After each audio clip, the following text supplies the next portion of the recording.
Tēnā koutou katoa, ko Rochelle Martin toko ingoa.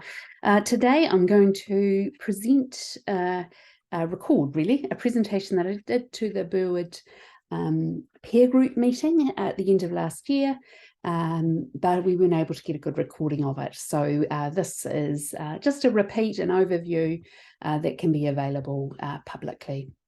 So this presentation was part of sort of talking about the so what really of the early vocational support after stroke study, or the EVocS study that we've been involved with for the last couple of years, with Jen Dunn as PI, hosted by the University of Otago. We've had different people talk about, Jen talked about the project as a whole, and Juliet Johns talked about what people who'd experienced stroke talked about in relation to getting back to, and the difficulties they experience not getting back to work after a stroke. And I guess this part is me just, what's the so what of the whole study? So what are the implications, and what are the things that we're going to have to think about if we do go on to design and implement, pilot and implement an early intervention vocational support intervention within stroke services. Just to highlight a few sort of background bits of information or ways of thinking which have really informed the way we've done things. One is the framework for developing and evaluating complex interventions, and there's been a recent update of the Medical Research Guidance Council published in the BMJ in 2021. But just you can see that there's a number, when we're developing interventions or we're moving interventions into new spaces, and it's really important that we do some core things. Consider context. We try and understand what's the program theory underlying it, how does it work, engage stakeholders, sort of identify key uncertainties, and refine what it is that we're actually thinking about. And of course, economic considerations come into it. So we weren't developing an intervention from the start because early intervention services are already being used within spinal cord injury, but we were identifying an intervention, and then we were trying to understand some of these core elements to understand the feasibility and how it might be implemented. So we have to do this sort of green, yellow, can't even get my color right, red bit in the middle before we can move on to any of the other purple bits. The other sort of concept that is kind of informing the way we're working is the whole knowledge to action cycle, that we're wanting to move what we already know into something that can be done, that can be implemented, that can change practice. And so much of what we've been thinking about in these first phases, or this first study really, is co-producing new knowledge by gathering data from literature and people's lived experience and people who have expertise working in particularly vocational rehabilitation and early rehabilitation sort of settings. And then we've been starting to think about how we might do. So we used something called an ADAPT framework to try and guide our thinking about what we might need to consider those red bits in the middle in order to move into potential a pilot and evaluation. We have recently got another, Jen is one, as Debbie Snell and I as co-collaborators have got an HRC activation grant to continue to explore sort of contextual things that we might need to consider, and to make sure that we're taking stroke services with us on a journey, and people with lived experience, so that we're collaborating, because we fully believe and know that diversity of knowledge and understanding will lead to a better product and a more successful product or intervention, so to speak. So that's kind of where we're heading to with this whole project. In terms of putting the pieces together, the red bit in the middle, we're thinking about in terms of what are the intervention resources that are important within an early vocational service. What are the mechanisms that need to be maintained or activated in this new setting? So we're trying to understand that based on what we've learned from spinal cord injury, but also what we know, what we've heard from people with stroke and from stroke services. And certainly that context is really important, which I'll come back to. But what are the key context issues that we're going to need to consider if we're going to be adapting an intervention to pop it into a new setting? And certainly we need to think about what are the outcomes, what will we actually, how will we know if what we attempted to achieve has been achieved? What are the outcomes that need to be measured to actually show change at the right level? And we'll cover all that in a little bit as well. So in terms of the intervention resources, the first one, what needs to be transferred from a spinal cord injury to a stroke context?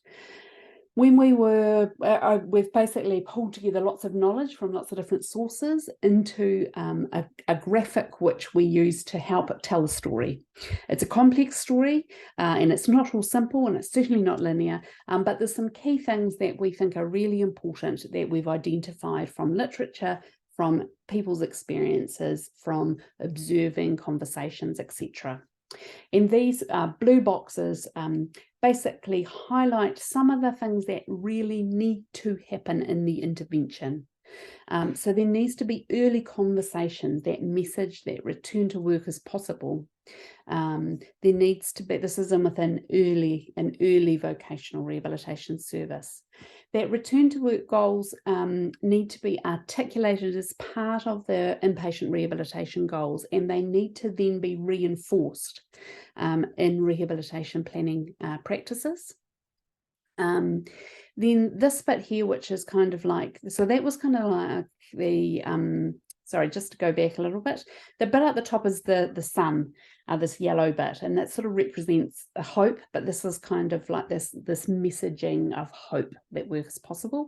This bit is around the context in which those conversations happen, what the team, how supportive the team is, and whether they are also reinforcing the people's hope and the messages about return to work.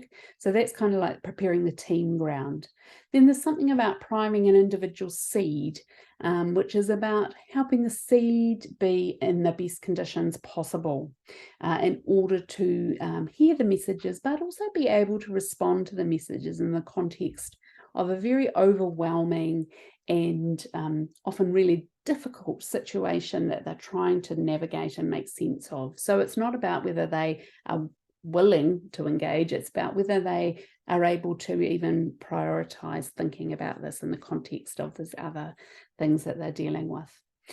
So that relates to, in that section, we're really needing intentional and informal discussions with the individual that identify their strengths, their potential, the resources that they have, not just what they've lost, what their impairments are, what their challenges are, what are their barriers, but rather those kind of highlighting of strengths and capacities. And this next bit is optimizing conditions for growth. Some plants don't need any support and others do need support. Some people need lots of rain, some people need lots of shelter. So there's different, every person has a unique set of circumstances that allow them to flourish and grow. And this is about identifying support or resources that people need in order to continue to take action, and also explore the person's perception or their internal schema around disability and psychological coping factors. So if necessary, challenge some of those internal schemas, but also support the development of a positive growth in the area. In terms of stimulating growth, that's sort of alongside the person, exploring options about work, mapping out possible pathways. This is within these sort of early conversations that happen. And then finally, there's something around the way that these early conversations and these early ways of framing and thinking about work are then transitioned into other spaces. So whether if someone's going sort of straight back into work, what does it mean to help them continue to grow or explore what will work for them in this new sort of context for them, this personal context, but also potentially a new work context. But if they're also waiting for some further clarity around their functioning, or what are the things that keep them, help them to maintain their growth, and to then for someone else to then pick up with them and reinforce those same messages in the future. I could talk for ages about each of these, but this is just a highlight, a bit of a snap of where we're going. And so for each of these blue things is kind of the purpose of these things, the purpose of these intentions is I'm going to show you now. So those early conversations is about maintaining that generalized sense of hope. The second one is about this consistent positive messaging from the rehab team, that the actions directed towards return to work are consistent and are establishing and maintaining hope. This next one, which is around these informal discussions around strength, is really allowing the person to engage at their speed and in their direction in these return to work conversations. And it's really about enabling them to determine the priority of return to work focused goals within the overall rehabilitation process. In terms of the unique conditions for growth and in exploring this internal schema, it's about improving self-efficacy, providing appropriate levels of support to allow that person, individualized and appropriate level, to enact those pathways. And also to support a changing sense of identity, which can often go alongside the onset of serious neurological impairments, and in this case, spinal cord injury. Exploring options about work, mapping out pathways. That's is about developing these pathways, but it's about linking it to their strengths and their capacities rather than their challenges, like I've said. So sort of like a making do approach. It's in contrast to that. And then finally, there's that provision of a EVocS service that continues to foster hope and keep an individual thinking about return to work when they're discharged from their service, from the early service.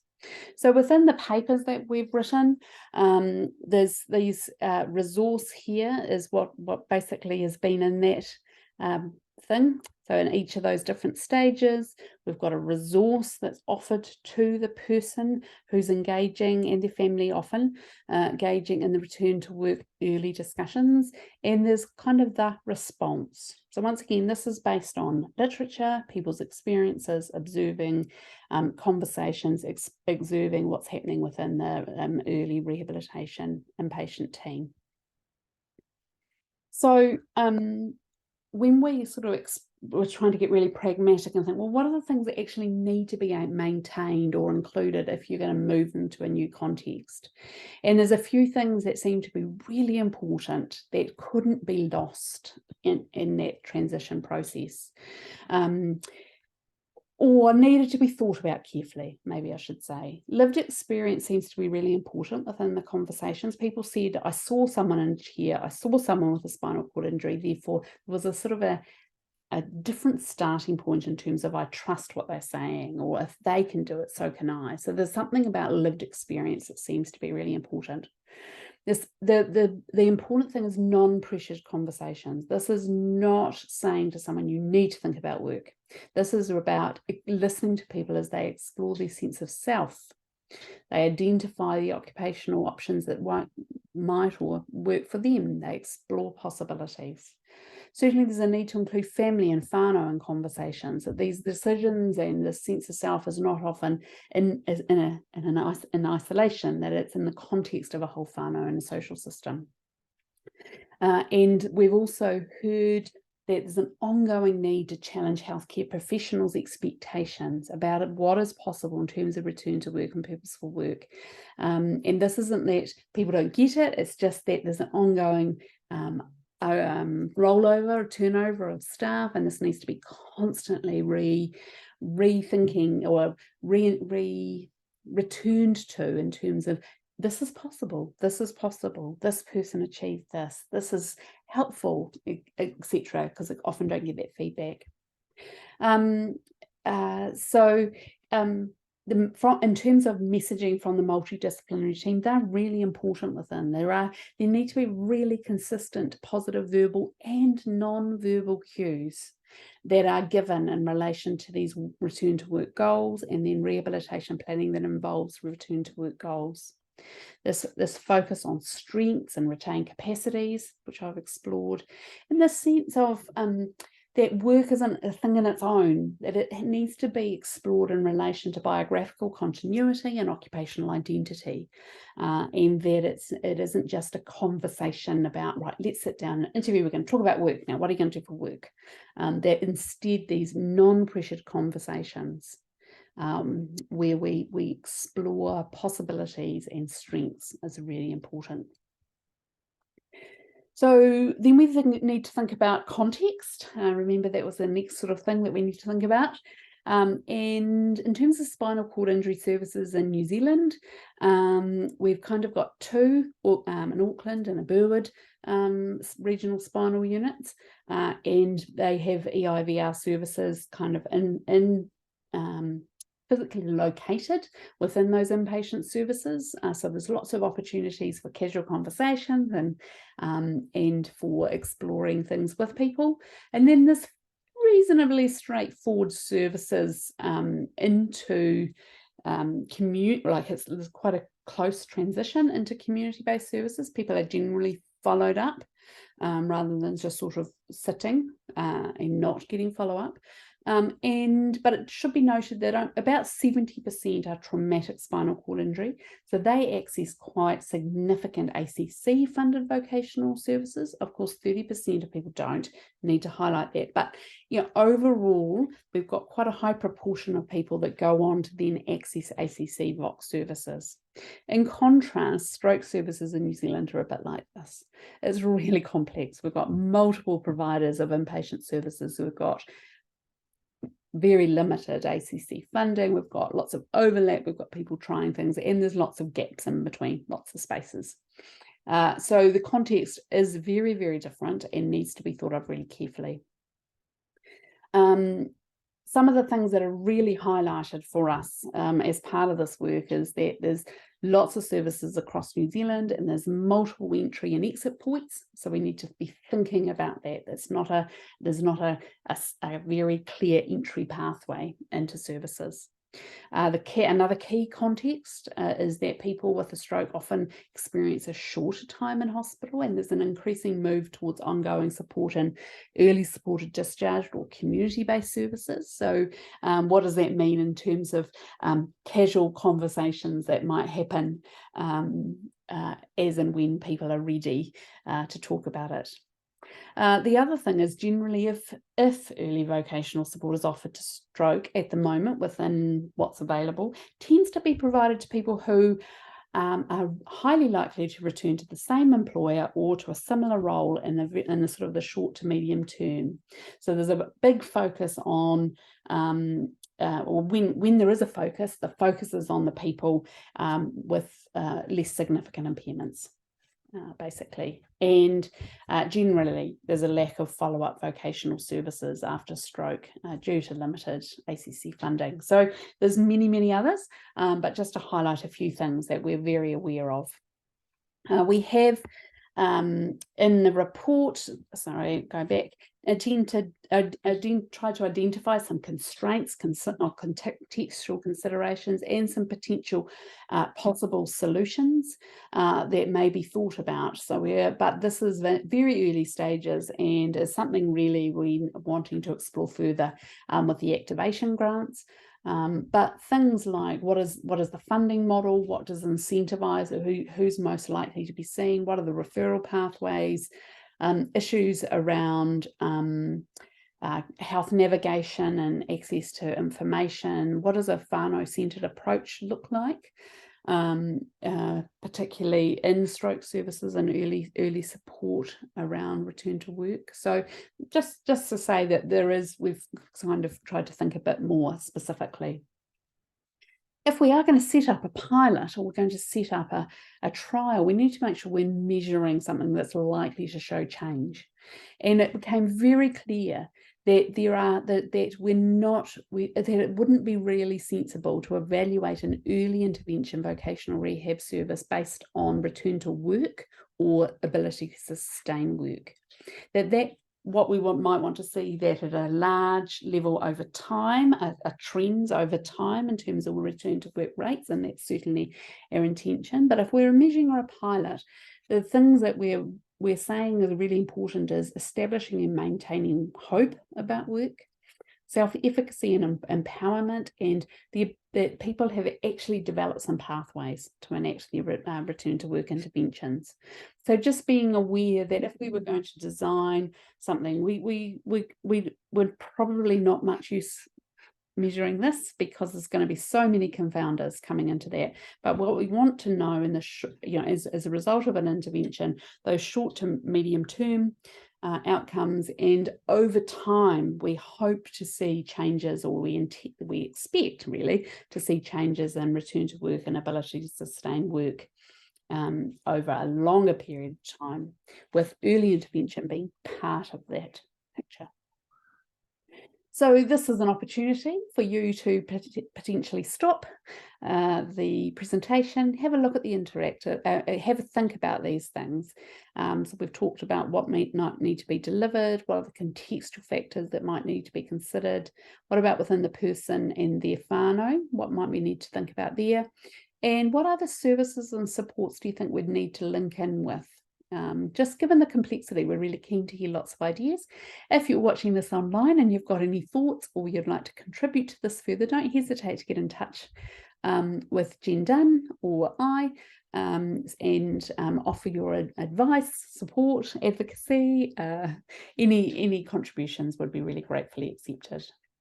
Yeah, so just going back to that overall thing really about some of the key things that we're thinking of, and encourage you to just think about how, when we're designing interventions, when we're adapting interventions and trying to put them into new contexts, the wide range of things, I'll go back, wide range of things that we need to be thinking about in order to sort of move knowledge forward into, I'll go back to this one, put the pieces together, the jigsaw pieces together, in order to be effective and to ensure that the essence of interventions aren't lost when we move them into new settings. All right, well, thank you very much for listening, and I'm very happy to receive any emails from anyone who's interested in sharing their thoughts. It's Rochelle Martin, actually rochelle.martin@burwood.org.nz. Thank you. See ya.